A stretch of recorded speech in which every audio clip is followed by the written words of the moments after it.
How's it, guys? I'm Sia Kolisi, and ma'am, that was really beautiful. That is actually my favorite song in the world. That's really that's how I'm gonna be remembered as well. I'm gonna share a bit about my life, about where I'm from, and what got me to this day. I'm really honored. Thank you, Pastor Phil and Lawrence, for having me here. Pastor Lucinda, my favorite. Thank you so much. I was born in PE, 1991. I think my mom was 15 then, and my dad was, I think, about 20. And obviously, my mom's family said she was way too young to raise me and look after me. So she dropped me off at the front gate of my dad's school while he was writing exams.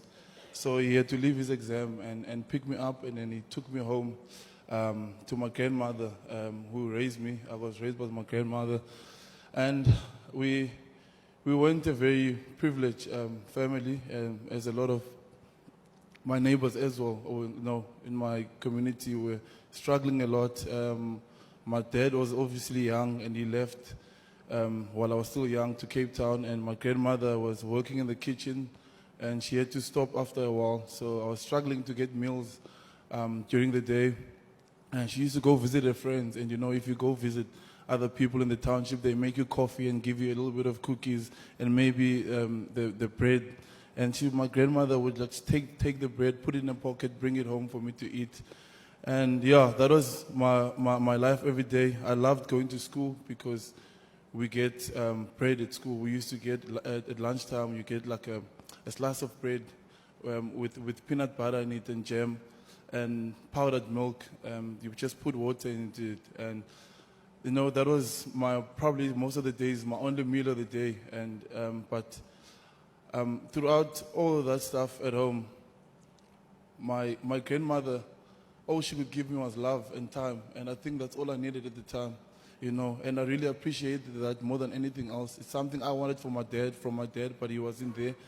And in the township, the people that you look up to, the heroes for you in the township where I was from, is drug dealers, people. My dad used to smoke weed as well. My uncle smoked weed. My neighbor smoked weed, and my other neighbor also smoked weed. My dad was an alcoholic, and my dad used to abuse my mom when I was young. I think I was 5 years old. I used to watch this. I remember the one day walking in the street and playing with my friends and picking up my mother's teeth in the corner of my street. And at that age already, I knew this wasn't right because my mom wasn't happy. I used to cry to see this. And that day I made myself a promise. I said, I will never lift my hand with obviously touch a woman, and this is not right. And that's what I live my life by every single day. And then I met a teacher called Eric Songwiki.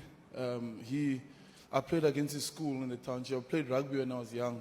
A lot of my friends were smoking weed, doing drugs, passing away. And obviously when I'm young, I'm also seeing my dad doing all this stuff. I think it's the way to go. So I experimented a little bit, but it wasn't working out for me. So I started playing rugby. And my dad also played rugby.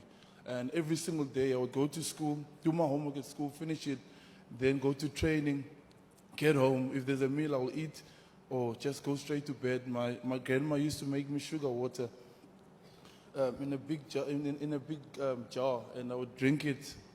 And she would tell me, when you wake up, you'll be like, in the morning you'll be fine. Then I would sleep, wake up, no hunger during the night. I sleep through the night, and I piss my bed every now and then she smacks me. So that kept me going. Yeah, and at that time, my bed was the cushions. So she would smack me really hard because no one could come visit the house because the cushions were wet. And then after a while, she passed on. Then my aunt had to look after me. She also passed on. My mom also passed on.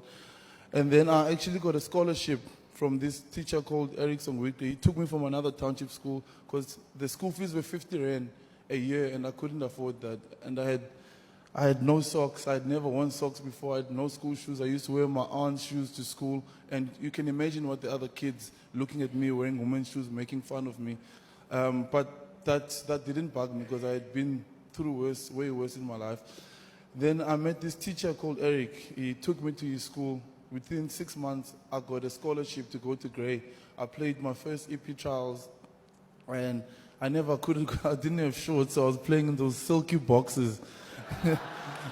So I think that's how the teacher from Grey actually spotted me. Uh, he's like, that one stands out, I want him. There were actually two other boys that were much better than me in rugby, so we went together to Grey. And you know, when I got to Grey, all I could dream about in the township is being a drug dealer or whatever. Then I got to Grey and I hear these kids. First thing I got there, I got a pair of socks. I was like so happy. I had like 5 socks, more than 5 socks. The other kids were like, oh, it's just socks, bro. I was like, you don't understand. And then I got a bed, my own bed. Like I could sleep on a bed, and like all these other kids are like, I'm like, dude, this is special for me, you know. And I sat on my bed and I said, you know what, I want to be a doctor, I want to be something, I want to be successful, you know. All that stuff that I went through helped me to get to this moment that I am today. And, you know, God chose me in my family to be the one, to be the light in the family, you know. And you know, I told myself, no matter what, my grandmother didn't have much. She gave me love and time. And I had the confidence to say, you know what, I'm going to be whatever I need to be. I couldn't speak a word of English, you know, and I had to, one of my mates had to help me to speak English every day, do homework. I worked hard, I was happy. I make a mistake, I laugh at myself first. And I told myself that when I make it one day, you know, in the township, when you just want to get out, you want to make it for you and your family. And I thought to myself, when I make it, I want to make a difference in people's lives, you know. Now I have the platform, which is rugby, you know. And I don't want to just make good for me, but my family, my brother and sister, I adopted my brother and sister. I want to make sure all the other kids in the township see that no matter what your past did, what happened in your family, or how bad, how struggling your father or your mother is, you determine your own future. You got to keep working, and, you know, and you know, anyone can make a difference. Anyone, it can be a teacher, whatever you do, it's all about making a difference, even in that one person next to you. It's not about the big crowd at the end of the day. That takes care of after each other. I take care of you, you can take over the next person, it just spreads out like that. And I think most of the time we are afraid, we don't think we deserve all of this stuff. I think no matter who you are, where you're from, you can be whatever you want to be. Just believe and be confident and just say yes to God, because He's got the plan already for you. That's what I do every day. When I wake up in the morning before I play, I thank God for all the blessings. I ask forgiveness for any sins that I've caused. And then I tell Him, take over when I go to this field. Before I go warm up, I walk off the field, I ask the Holy Spirit to be present, you know, amongst us on the field with all the Christian brothers I have in my team. Then I go in the changing room and I pray and I tell God, just take over my body, do your work through me. I'm saying yes. Like, make use of me. And when everybody's saying you're playing so well, I cannot explain to them how I'm playing so well, but I know God is doing His work through me, you know. And yeah,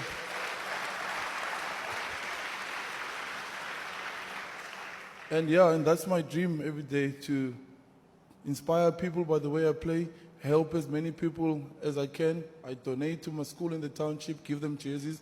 I can't do everything, but with the little that I can, it makes a difference and put a smile in someone's face. So that's what I'll keep on doing. And I encourage every single one of you, no matter what you do, where you're from, you can make a change. No, it doesn't matter how small it is. Thank you, guys.